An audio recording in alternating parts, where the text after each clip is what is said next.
संगम नगरी प्रयागराज में 13 जनवरी से शुरू हो रहे महाकुंभ में इस बार 40 करोड़ से ज्यादा श्रद्धालुओं के आने की उम्मीद जताई जा रही है। आम श्रद्धालुओं के साथ साथ लाखों की संख्या में संत महात्मा यहां आस्था की डुबकी लगाने के लिए, कल्पवास करने के लिए आएंगे। हालांकि महाकुंभ शुरू होने से पहले साधु संतों की सबसे बड़ी संस्था अखिल भारतीय अखाड़ा परिषद ने ये बयान दिया है, सरकार से मांग की है कि मेले में सिर्फ अखाड़ों और दूसरी परंपराओं से आने वाले संतों को ही प्रवेश दिया जाए। इसके अलावा जो फर्जी बाबा हैं, ढोंगी बाबा हैं, जो अंधविश्वास फैलाते हैं, तंत्र मंत्र करते हैं, उनको कतई मेले में प्रवेश ना दिया जाए, उनको जमीन ना दी जाए, दूसरी सुविधाएं ना दी जाए। हालांकि इसे लेकर जो संत महात्मा है वो क्या सोचते हैं, इस पर हमारे साथ बात करने के लिए संगम नगरी प्रयागराज के तमाम संत हैं। हमारे साथ किन्नर अखाड़े की महामंडलेश्वर साध्वी कौशल्यानंदन गिरी जी हैं। इसके साथ साथ जगत गुरु शांडिल जी महाराज हैं, राधाचार्य जी हैं और योगी सत्यम जी हैं, अन्य लोग भी हैं। सबसे पहले हम टीना माँ जो कि कौशल्यानंदन गिरी हैं उनसे जानते हैं कि बताइए, आप तो खुद अखाड़े से जुड़ी हुई हैं, अखाड़े की महामंडलेश्वर हैं, आपका अखाड़ा जूना अखाड़े से संबद्ध है।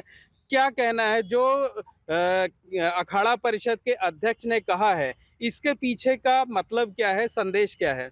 जी सबसे पहले तो जो हमारे अखाड़ा परिषद ने जो भी निर्णय लिया है, मैं दिल से स्वागत करती हूँ, क्योंकि ये कुंभ 2025 का बहुत भव्य और दिव्य तरीके से हमारे देश में होने जा रहे हैं और सनातन धर्म का सबसे बड़ा पर्व है ये कुंभ। तो इसमें बहुत सारे ऐसे आतंकवादी जो संगठन है उनका भी इसमें नज़र है। तो ऐसे ये सुरक्षा के दृष्टिकोण से भी जो वेरिफिकेशन है, जो फर्जी बाबाओं को जो रोक लगाया गया है, तो ये बहुत अच्छा सराहनीय कार्य है।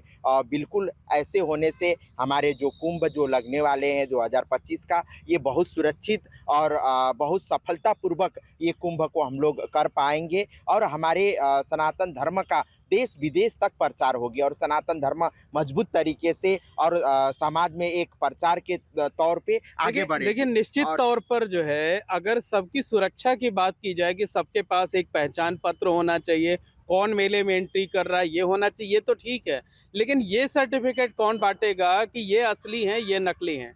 हाँ, ये चीज़ बहुत सारे ऐसे साधु के चोले में, भगवा रंग के चोले में बहुत सारे ऐसे समाज के जो विरोधी हैं उन लोग भी घूमते हैं। तो ये सब हम लोग को पहचानना चाहिए और जो हमारा अखाड़ा परिषद है, मैं उनसे यही कहूँगी कि बहुत सारे ऐसे संगठन हैं कि जो सनातन धर्म को आगे बढ़ाने के काम कर रहे हैं और सनातन धर्म को मजबूत करने का काम कर रहे हैं। जो अखाड़ा परिषद बोल रहा है कि 13 अखाड़े से आगे नहीं होगा और ये 13 अखाड़ा 13 अखाड़े में रहेंगे, तो इसमें मैं थोड़ा-सा बोलना चाहूँगी कि जैसे हमारे लोकसभा, जैसे हमारे देश का जनसंख्या जैसे बढ़ते गया और ये देश का डिमांड के हिसाब से हमारे जैसे जिला भी एक जिला से 2-2 जिला होते गया और लोकसभा के सीट भी ऐसे बढ़ते गया और अखाड़ा भी ऐसे ही पहले 4 था, फिर 6 हुआ, फिर 10 हुआ, फिर अब जाके 13 हुआ। तो ऐसे ही जो भी हमारे सनातन धर्म को मजबूत करने का काम कर रहे हैं, सनातन धर्म को आगे बढ़ाने के काम कर रहे हैं, उनको मान्यता देना चाहिए अखाड़ा परिषद को, मैं ये कहना चाहती हूँ। और जो भी हमारे एक रास्ता तो ये भी हो सकता है ना कि हम नए नए अखाड़े बनाने के बजाय अखाड़े में जो संतों की संख्या है उसको बढ़ा दें। बहरहाल हमारे साथ राधाचार्य जी हैं। ये बताइए, ये तय कौन करेगा कि ये असली हैं वो नकली हैं? क्योंकि फिर तो वही बात आएगी कि ये हमारी पसंद के हैं, हमें मानते हैं इसलिए ये सही हैं, वो हमें नहीं मानते इसलिए वो नकली हैं, हम उनका विरोध करेंगे। है कोई फार्मूला ऐसा? नहीं, ये तो होना ही नहीं चाहिए। संत के बीच में जैसे अखाड़ा परिषद है, तो अखाड़ा परिषद जो भी ये निर्णय ले रहा वो बहुत सही, उसका मैं स्वागत करती हूँ।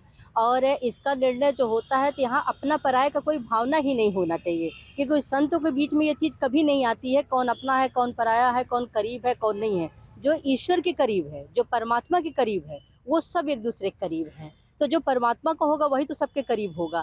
और आम भाषा में तो ये कहिए कि किससे क्या है, ये तो पारिवारिक मतलब जो और उसका सही हो राह रहा है। दिखा रहा है, जो जो सही राह सनातन धर्म दिखा का रहा है प्रचार वो, प्रसार हाँ, कर रहा और है, सब जो सनातन धर्म को का संदेश फैला रहा है, हाँ, वो संत है और उन सारे लोगों को रहना चाहिए। हाँ, अंधविश्वास फैलाने वालों को, पाखंड फैलाने वालों को, उनको अलग रखा जाना चाहिए। हाँ, उनको अलग रखना चाहिए। और हमारे सनातन धर्म का इतना तेज है, हमारी जो सरकार है, प्रचार प्रसार हो रहा है, पूरे विश्व में हो रहा है, इसीलिए जो विदेश से लोग आ रहे हैं, तो वहाँ से भी लोग आते हैं तो इस धर्म को देखने के लिए, समझने के लिए कि हमारा सनातन धर्म कितना अच्छा धर्म है। और जो पूरे दुनिया में जो आकांक्षा उनकी रहती है, अपेक्षाएं रहती हैं, बिल्कुल वो कहा जा कल्याण सकता है की कि वही अगर पूरा करते भारत हैं। का आध्यात्मिक हाँ, वैभव देखना है तो हाँ। उसके लिए महाकुंभ से बेहतर कोई दूसरी जगह नहीं हो सकती जहां पर आपको आध्यात्मिक वैभव दिखाई देगा हाँ। कि हम सिर्फ तमाम दूसरी फील्ड में नहीं बल्कि आध्यात्म के तौर पर भी जो है उस फील्ड में भी हम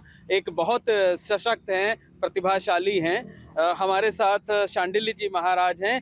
एक सवाल ये उठा था कुछ दिनों पहले कि महाकुंभ में गैर सनातनियों का जो प्रवेश है वो वर्जित कर दिया जाए। हालांकि तकरीबन महीने भर पहले मुख्यमंत्री योगी आदित्यनाथ जब आए थे तो उन्होंने संत महात्माओं के साथ बैठक में ये कहा था कि महाकुंभ को लेकर कोई नकारात्मक बातें ना की जाए जिससे गलत संदेश जाए।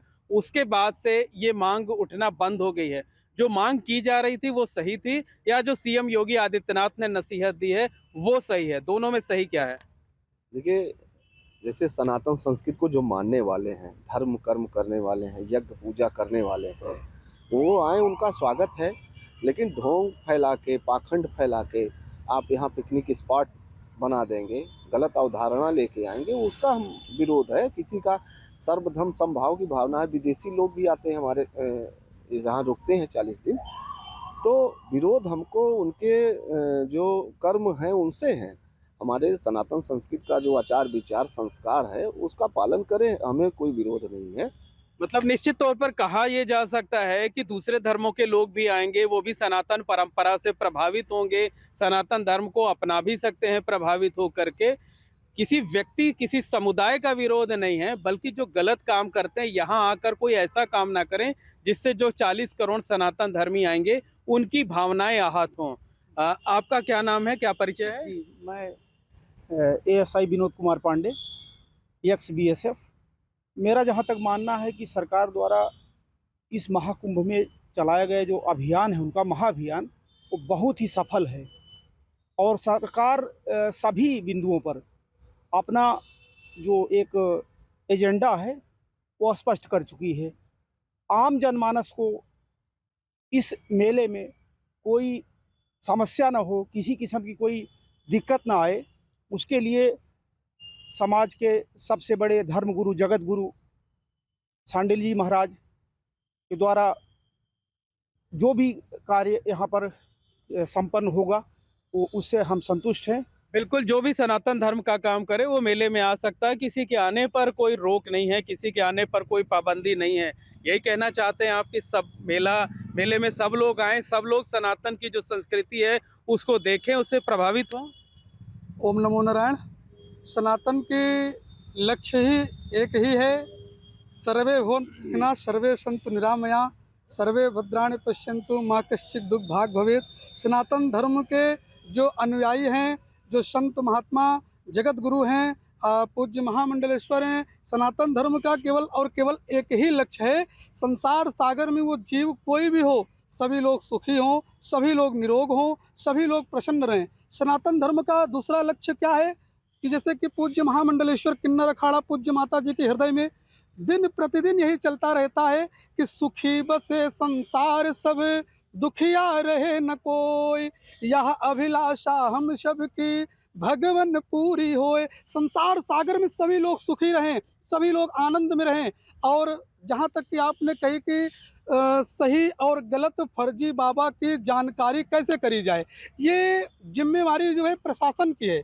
प्रशासन जो है अपने पूर्ण तरीके से सही और गलत का फैसला ले, जिसमें कि हमारे ये अखाड़ा तो परिषद संत महात्मा सहयोग खुद ही तय कर लेंगे, अखाड़ों के जो मुखिया है खुद ही तय कर लेंगे कि कोई भी संत महात्मा है तो वो किसी न किसी परंपरा से होगा, कोई उसका गुरु होगा। स्वयंभू लोग नहीं आने पाए ताकि वो यहाँ पे पाखंड ना फैलाने पाए। जो मुख्यमंत्री योगी आदित्यनाथ ने कही महाकुंभ को लेकर नकारात्मक बातें नहीं होनी चाहिए, उसके बाद ये मांग उठना बंद हो गई कि सिर्फ सनातन धर्मियों का ही प्रवेश किया जाए। सही है ये? बिल्कुल एकदम 100% हमारे जो हमारे उत्तर प्रदेश के जो मुखिया हमारे योगी आदित्यनाथ जी, जो मुख्यमंत्री जी ने जो बात रखा है वो बिल्कुल 100% सही है। मैं उन बात को सहमत करती हूँ, क्योंकि हमारे सनातन धर्म क्या कहता है, इसके मूल भाव को समझिए। वसुधैव कुटुम्बकम, क्योंकि विश्व हमारा एक भाई है। विश्व में हम लोग जब भी कहते हैं तो विश्व का कल्याण हो। सनातन धर्म एक व्यक्तिगत, एक सामुदायिक, एक पारिवारिक के लिए सोचता नहीं है। बिल्कुल आप स्वागत कर रहे हैं, जी। लेकिन मुख्यमंत्री योगी आदित्यनाथ जी इन दिनों एक और बयान दे रहे हैं कि बिल्कुल। बटोगे तो कटोगे। उसका भी यहाँ से संदेश जाएगा। महाकुंभ से बेहतर कोई दूसरी जगह तो हो नहीं सकती वो संदेश फैलाने के लिए। जी, जी। वो एक राजनीतिक बयान है, मगर मैं सभी सनातनियों को एक लेकिन बात। इसके पीछे एक मर्म भी छिपा हुआ है, बिल्कुल, बिल्कुल। संदेश है गहरा। जी, बिल्कुल वो सही बात है। उन्होंने जो कहा कि बटोगे तो कटोगे, तो हम लोग को एकत्रित होके, हमारे जितने भी सनातनी हैं, हम लोग सभी भाई बंधु को एकत्रित होके हम लोग को सनातन धर्म को मजबूत करने का काम करना चाहिए और सनातन धर्म को आगे बढ़ाने का काम करना चाहिए। और जो हमारे योगी आदित्यनाथ जी ने जो बयान दिया है वो बिल्कुल सही है। बिल्कुल, योगी आदित्यनाथ जी ने जो बयान दिया है वो बिल्कुल सही। ये बताइए, जैसे माता जी ने अभी कहा कि ये राजनीतिक बयान है, तो राजनीतिक बयान भले ही हो, लेकिन इसके पीछे एक संदेश तो है ही है। वो संदेश महाकुंभ से और फैलना चाहिए। भाई ये उनका संदेश देने का मतलब है कि जितने सनातन धर्मी हैं वो सब एक साथ होके मजबूती लाएं। उनका कहने का तात्पर्य ये है। तो ये तो हम सबका ही है कि सब लोग इकट्ठा होके मजबूती से लाएं और महाकुंभ को अच्छे से अच्छा सफल बनाएं। तो संत महात्मा इस संदेश को आगे बढ़वाएंगे महाकुंभ के जरिए। हाँ बिल्कुल बढ़वाएंगे, क्योंकि भाई सब एक होके रहेंगे ना। तो कोई राजनीतिक हम लोग हैं नहीं, हम लोग तो भाई संत हैं। तो हम लोग तो उसको देखेंगे कि संगठन जब बढ़ेगा और इकट्ठा रहेगा तो उसमें मजबूती आएगी, और जब मजबूती आएगी तो महाकुंभ का जो ये आयोजन है वो बहुत अच्छा सफल होगा। तो उसको सफल बनाने के लिए अपने सनातन हैं, तो सनातन धर्म को आगे बढ़ाने के लिए सनातनी को सबको इकट्ठा होना चाहिए और इसको बढ़ाने के लिए सबको एकत्रित होकर शांडिल जी महाराज, आपसे एक अंतिम प्रश्न ये है कि जो वो योगी आदित्यनाथ जी ने कहा बटेंगे तो कटेंगे, अब तो राजनीतिक पार्टियां उसकी काट भी लाई हैं कि साथ रहेंगे तो जीतेंगे। इसको तो पूरा राजनीतिक बयान बना दिया है। नहीं, देखिए, मुख्यमंत्री जी मुख्यमंत्री होने से पहले एक साधु हैं, साधु से पहले वो एक हिंदू है। तो पहले वहाँ जाना चाहिए कि सर्वप्रथम वो मुख्यमंत्री से पहले वो हिंदू हैं, फिर एक मठ के मठाधीश भी हैं, पीठाधीश भी हैं। तो उन्होंने जो कहा वो हिंदुओं के लिए कहा, हित की बात कही। आज तक आप देख लीजिए जिस तरीके से पूरे विश्व में हिंदुओं की हालत है। एक नेपाल हिंदू राष्ट्र था, आप देखिए उसकी भी हालत क्या हो गई है। तो अगर हम धीरे धीरे विलुप्त हो जाए, एक विलुप्त प्रजाति हो जाएंगे, आप खोजते रह जाएंगे। तो आप लोग उस संदेश को आगे बढ़ाएंगे। हाँ, संदेश आगे बढ़ाएंगे। हम किसी को टारगेट नहीं कर रहे हैं, हम अपनी सुरक्षा की बात कर रहे हैं, अपने आप को एकत्रित अपने कर रहे हैं। एकत्रित कर रहे हैं। तो निश्चित तौर पर कहा जा सकता है कि प्रयागराज के महाकुंभ को लेकर जो संत महात्मा हैं उनका भी यही मानना है कि मेले में संतों के तौर पर उन्हीं लोगों को प्रवेश मिलना चाहिए जो किसी अखाड़े से आते हैं, किसी परंपरा से आते हैं, जिन्होंने किसी गुरु से दीक्षा ली है। पाखंडी और अंधविश्वास फैलाने वाले लोगों को कतई मेले में प्रवेश नहीं मिलना चाहिए। इसके साथ साथ सीएम योगी आदित्यनाथ का जो संदेश है कि बटोगे तो कटोगे, उसको ये संत महात्मा आगे बढ़ाने का काम करेंगे। सनातन धर्मियों को ये बताएंगे कि साथ रहने में ही भलाई है, साथ रहकर एकजुट रहकर ही खुद को मजबूत किया जा सकता है, सुरक्षित किया जा सकता है। Mohammed Moin, ABP network, Prayagraj.